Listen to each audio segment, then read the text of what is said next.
There are places on Earth where stone speaks louder than words, where silent ruins whisper of a forgotten age, too old to fit within our tidy timelines, and somewhere beneath the shifting sands of what we call history, a great mystery waits, buried not by nature, but by design. Most of us grew up believing that the pyramids of Egypt marked the dawn of civilization, a pinnacle of early human achievement.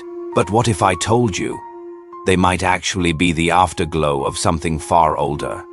There is a growing body of evidence ignored by mainstream textbooks and tucked away in academic corners that points to a lost civilization, one that came before Egypt, before summer, before the official beginning of recorded history.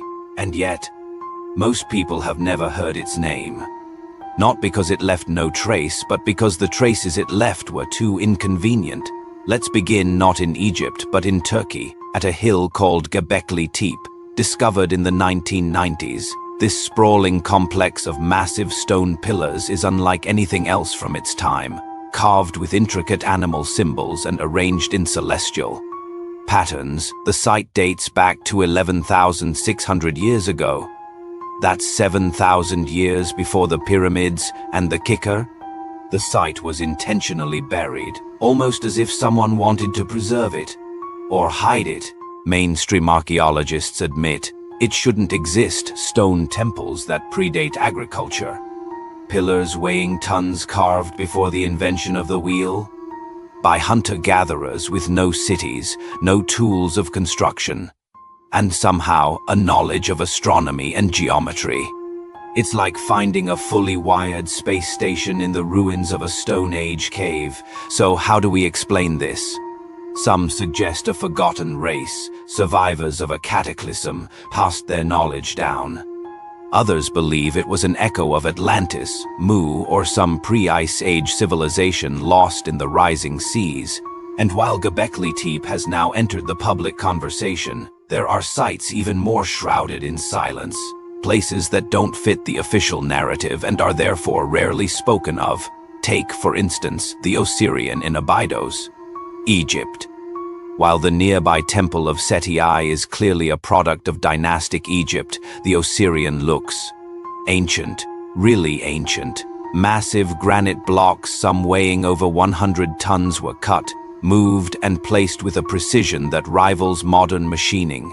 Yet the hieroglyphs are crude, almost like graffiti scribbled on the walls centuries later. Archaeologists date the Osirion to the time of Seti I, around 1290 BCE, but Seti's own temple looks far more advanced in design and decoration. Why would he build something so crude right next to his masterpiece? Many believe he didn't, that the Osirion was already there. Thousands of years earlier, a remnant of an earlier epoch, what the Egyptians themselves called Zep Tepi, the first time. A golden age when gods walked among men and advanced knowledge flowed like the Nile. Of course, skeptics scoff. They point to lack of writing, lack of proof. But how much of the ancient world lies under deserts, oceans, or jungle canopies? How many stories were erased not by time, but by choice? Because here's the uncomfortable truth. If we acknowledge civilizations older than Egypt or Sumer, if we admit that someone, somewhere, built with precision and purpose long before we were supposed to, then we have to rewrite everything, not just history books, but our understanding of human progress, of where we come from and what we've lost.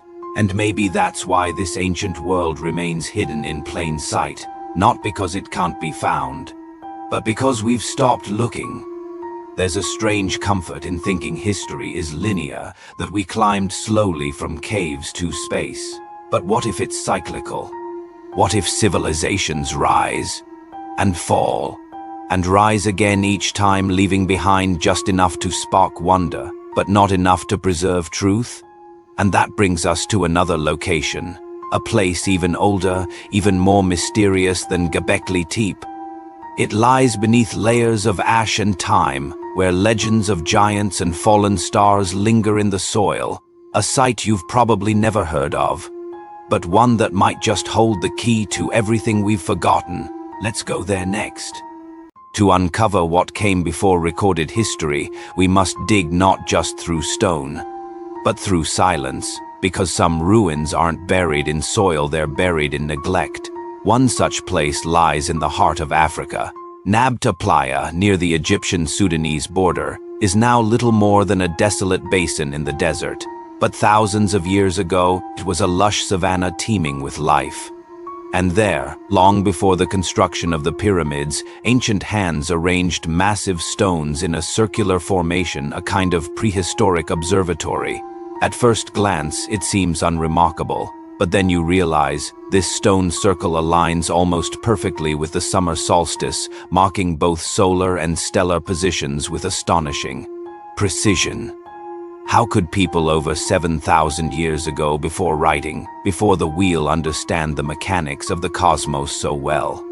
Mainstream scholars say it was an isolated case of early astronomy, but the deeper we look, the more places like this we find, not just in Africa, but across the globe. All sharing one eerie thing in common: sophisticated knowledge wrapped in primitive architecture.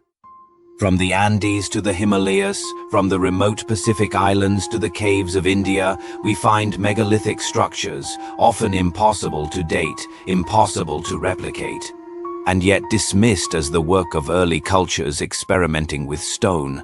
But what if they weren't early cultures at all? What if we're looking at the leftovers of a civilization, or perhaps several, that once spanned the globe? Let's travel now to the Peruvian highlands, to a site known as... Here, walls made of massive polygonal stones, some weighing up to 200 tons, interlock so precisely that not even a razor blade can fit between them. There's no mortar, no uniform shapes, just pure, seamless fitting. The stones have curved edges, rounded corners, and interlocking joints that resist both earthquakes and time. Engineers today still struggle to explain how it was done. The Inca themselves claimed they didn't build it, they inherited it. In fact, many indigenous traditions across the world speak of an earlier people, ones with strange powers, strange knowledge, and a connection to the stars. In the Pacific, the islanders of Nan Madol tell of stones that floated across the sea. In Bolivia, the Tiwanaku people speak of a time when giants walked the earth. In Egypt, Thoth is said to have built massive temples using the word alone: vibration, frequency, sound. And while these sound like myths, new science is beginning to catch up with old legends. In 2018, researchers at the University of Tokyo explored how sound frequencies could manipulate small objects in 3 dimensions. They were able to levitate beads using nothing but acoustic pressure, essentially, moving matter through invisible sound waves. Now imagine applying that knowledge at scale. Thousands of years ago, is it possible that our ancestors had access to a science we've forgotten? Or are we the latecomers trying to decipher the instructions left behind? Because here's the pattern. Wherever these anomalous structures are found, they seem to share a common thread: sacred geometry, celestial alignment, knowledge of Earth's energy grid, what the ancients called ley lines.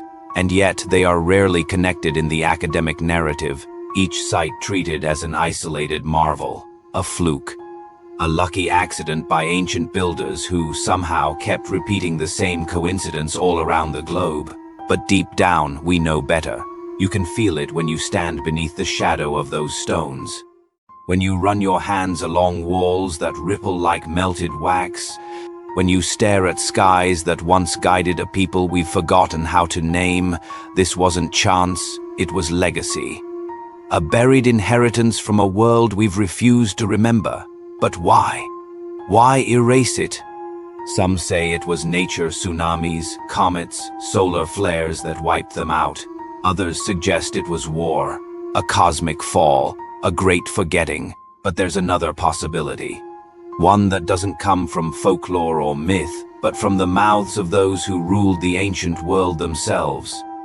The Egyptian priests told the Greek historian Solon of a great flood that swallowed an entire civilization, one that had reached heights of knowledge and power unimaginable today. They called it Atlantis, not just a lost city, but a lost way of being. And while the name has become myth, the story persists. Flood myths appear in over 200 cultures, from the Sumerian epic of Gilgamesh to the Hopi legends of the First World. Is it possible these myths are memories, distorted by time, preserved by story? And if so, then the pyramids are not the beginning of history. They are the coda to a forgotten verse, a last echo of a vanished world. And there's one more clue. A temple older than time, said to be carved from a single mountain, that might just confirm everything we've explored so far. Let's go there now. High in the Ethiopian highlands, surrounded by silence and time, lies a place that almost no one talks about. Yet it may be one of the most important architectural clues to a hidden human past, Lalibela, a sacred city carved not into the earth but from it.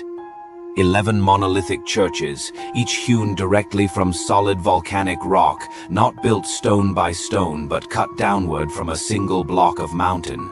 No scaffolding, no external structure, no quarry to transport stones from. Each church is an inverted sculpture, a feat of reverse engineering so precise, so masterful, that even today, engineers can't quite explain how it was done. Orthodox tradition claims they were built in the 12th century, in just 24 years, but legends speak of something different, of divine architects, of angels working through the night, completing in days what would have taken lifetimes, and beneath the churches, an entire network of underground tunnels and chambers, many still unexplored. What if Lalibela is a preserved fragment of a much older tradition? A memory of techniques passed down from a time when architecture was more than shelter, when it was resonance, frequency, and spiritual geometry. When we stop thinking in centuries and start thinking in cycles, the mystery begins to sharpen, because all around the world we see echoes of the same idea. The same motifs, the same patterns, the same technologies resurfacing like dreams we keep having but can't quite remember. It's as if human history is a spiral, each turn forgetting the one before, until something stirs the memory again. But here's the most haunting question of all. If this lost civilization truly existed this world before the pyramids, before summer, before history, then what else did they know? Did they understand how sound could move stone? Did they map the energetic grid of the earth? Did they hold knowledge of the stars not just as lights in the sky, but as reflections of the soul? And perhaps most importantly, did they see the universe not as a machine, but as a living being? Modern science is only now catching up with ancient whispers. We've discovered that quartz crystals vibrate at precise frequencies used today in our watches and electronics, but these same crystals were embedded in the granite blocks of ancient temples. Was it decorative? Or were they building instruments, resonant machines disguised as sacred spaces? We've uncovered ancient Sanskrit texts describing flying machines and weaponized sound, myths of wars of the gods that read like aerial dogfights, complete with beams of light and sonic devastation, all fantasy. Or memory filtered through metaphor? If we allow ourselves even the smallest leap, to imagine that a civilization existed long before ours, one that rose to tremendous spiritual and scientific heights, then everything we call ancient becomes modern by comparison, and our modern world, just another blink in the great spiraling eye of time. But if such a civilization existed, where is it now? Some say its memory was buried beneath rising seas, meltwater from the last ice age swallowing coastal cities now lying miles offshore. Underwater structures off the coast of Japan, India, and Cuba hint at this possibility. Ruins too deep to be recent, too complex to be natural. Others point to Antarctica, a continent covered in miles of ice, with satellite images showing geometric anomalies, grids, pyramids, even entrances carved into the mountainside. It's as though pieces of a vast, forgotten puzzle are scattered all over the world, and we're only just beginning to brush off the dust. But here's the deeper truth. It's not just about old stones and buried cities, it's about something much closer. A lost connection between us and the earth, between knowledge and wisdom, between outer achievement and inner truth. Maybe that's what the old world was trying to teach us, not just how to build monuments, but how to live in alignment with nature, with spirit, with the stars. And perhaps that's why it had to be forgotten. Because such a world cannot coexist with one built on power, control, and the illusion of separation.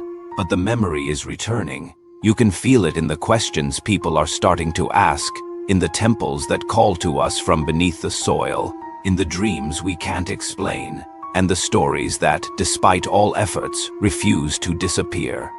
So the next time you stand before an ancient ruin, or stare up at a night sky that feels too vast to be random, remember this: we are not the first, and we will not be the last, but we are the ones in between, carrying a torch of memory through the dark, searching for pieces of a story that was never truly lost, only waiting to be remembered.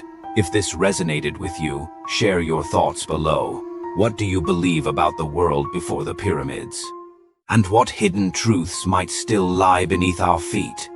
If you're hungry for more journeys into the unknown, subscribe and walk with us again, because sometimes the greatest secrets are buried not in the future, but in the stones beneath our past.